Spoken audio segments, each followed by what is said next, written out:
Fall 2014, the Skyline Spartans were enjoying a wedding season when a 16-year-old girl who Will called Jane came forward to police.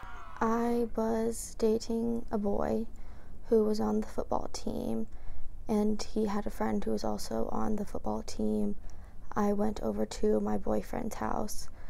I did not know his friend was there, and they ambushed me. The boys both pleaded guilty to assault with sexual motivation, and a protection order forced them to be transferred from the school just before playoffs. I was a social pariah. Jane says the student backlash was fierce, even targeting her at her home. They threw a bomb at my window. It shattered. We had the bomb squad come out in the middle of the night. Our house was vandalized every single weekend to the point where we had to move from our childhood home.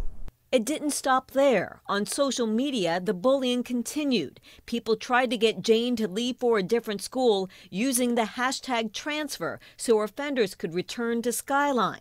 When someone posted, "Funny how someone would think it's better to ruin other people's lives just to save their reputation," an assistant coach responded with, "Preach on, brother." There was a culture at that school that made football God, and anyone who got in that way, anything could happen to them.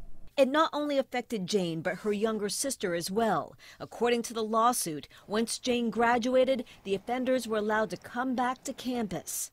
One of my sister's rapists and his father came to the football game where I was cheering, and they sat right in front of me, and they taunted me, and they stared at me. There aren't words to describe the pain of going somewhere for 2 years where you are not safe.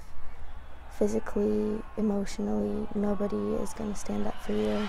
The two sisters are suing the Issaquah School District for failing to follow state law on bullying, failing to investigate, and infliction of emotional distress. The school district says it's still reviewing the lawsuit and is unable to comment. In the newsroom, Alyssa Hahn, King 5 News.